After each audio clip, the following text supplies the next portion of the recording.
We're going to look at how inflation can change and deflation can change depending on what is happening with increasing and decreasing the money supply. We're going to look at something that's called the quantity theory of money, especially as it relates to the long-run implications of monetary policy. And then we're going to calculate the money supply, something called the velocity of money, price level and real output using the quantity theory of money. Okay? Here we go. All right. This is an economy in long-run macroeconomic equilibrium. We got everything labeled. Okay.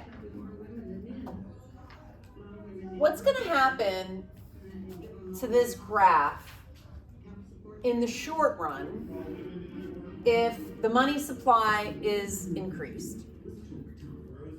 All of you guys should have your hands up right now. If the money supply is increased, what do we expect to happen in the short run? An increase in interest rate and an increase in aggregate demand. If the money supply increases, does the interest rate go up or down? Oh, down. Down. Okay, it goes down, and then what sort of change does that elicit in our macroeconomic equilibrium model? What would we expect to happen if the interest rate has decreased? Yuri? Yes, aggregate demand is going to shift to the right. Okay, that's what happens in the short run. When aggregate demand shifts to the right in the short run, if that happens, we're going to get increased output, increased prices, right? So price level and output will increase. But what about in the long run? I kind of explained it over here at the beginning of class. What is going to happen in the long run?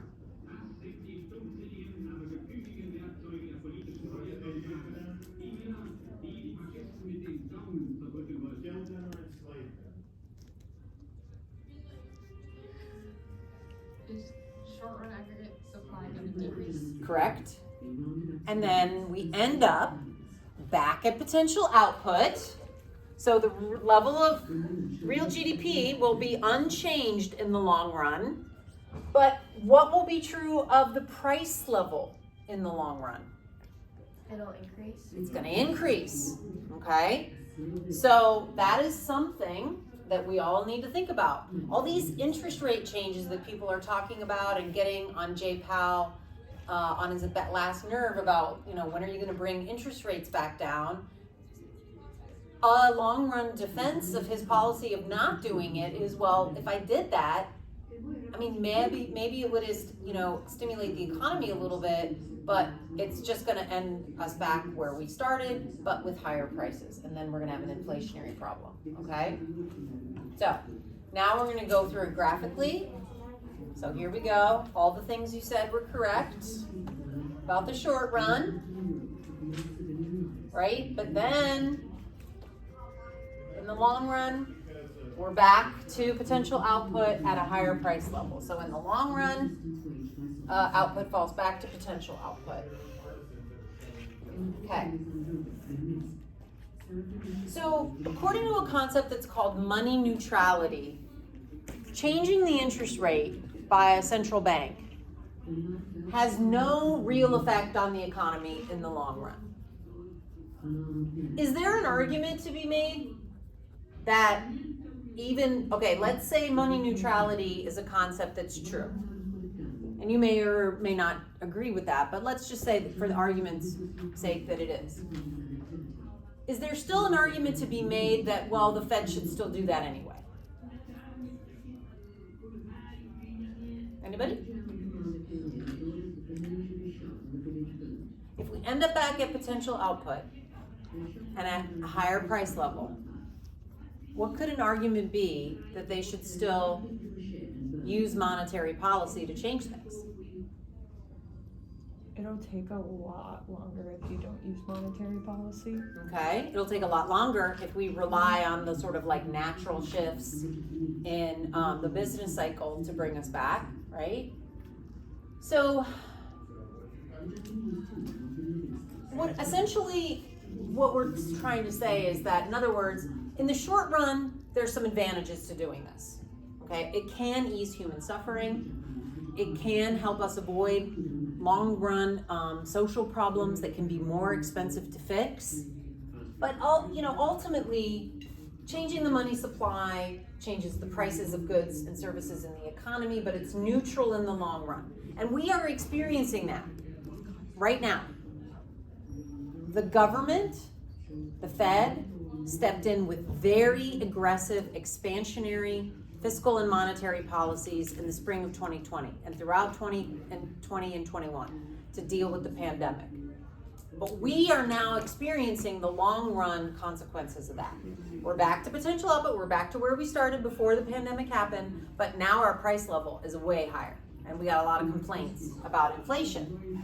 So money neutrality as a theory is holding up in the evidence from the pandemic. Something called monetarism asserts that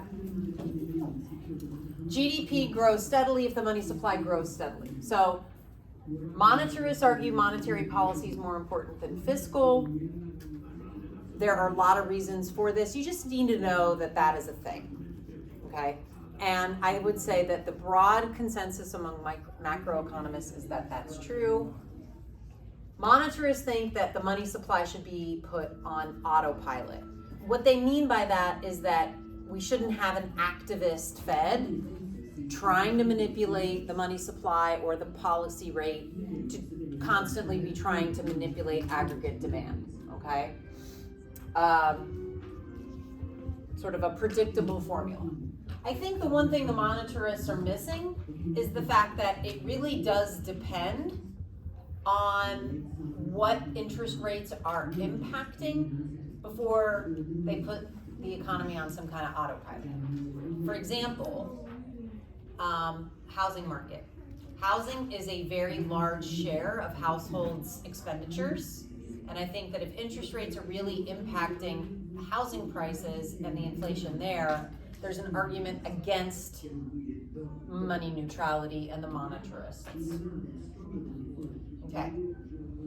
Monetarism is based on something that is called the quantity theory of money, and that emphasizes the positive relationship between price level and money supply, okay? So here, V stands for the velocity of money, and this is the ratio of nominal GDP to the money supply, okay? It's basically saying like this is the ratio of like dollars put into circulation. This is how many times it's going to get spent in a year. Okay? So the money supply times the velocity of money equals the price level times output. Okay? They think, the monetarists that is, that the velocity of money is stable. And it has been mostly for the last 60, 70 years. And so if the Fed keeps the money supply on a steady growth path, nominal GDP would also grow steadily. But as you guys know, what we care about is real GDP, okay? So in the long run, according to the monetarists and the quantity theory of money, that variable growth up and down with the money supply results in inflation. And so basically, like, as a result, what they're saying is like, the Fed does all this stuff.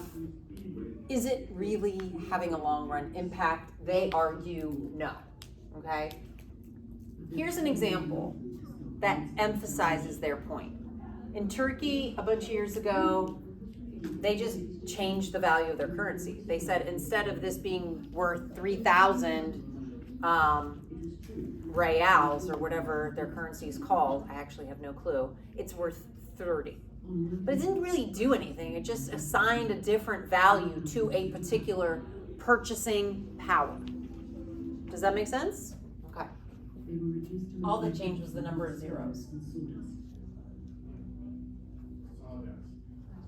So, however, this is the thing. This is where I take issue with the monetarists. Is the velocity of money that stable? Well, like I said, it was for a long period of time. But after 1980, the velocity of money started to change quite erratically.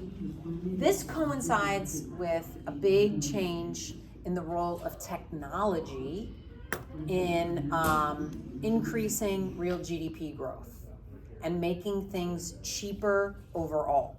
Okay, the more that technology improves, the more it improves productivity, the more it kind of like leads to prices coming down.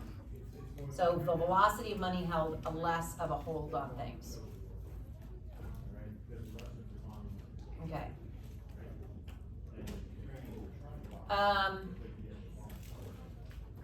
That's it. We're done. But I do want you guys to use the quantity theory of money formula, which you looked at, to answer this question. And try to do this FRQ. We only have a couple minutes left, but I'd like you to work on it on your own.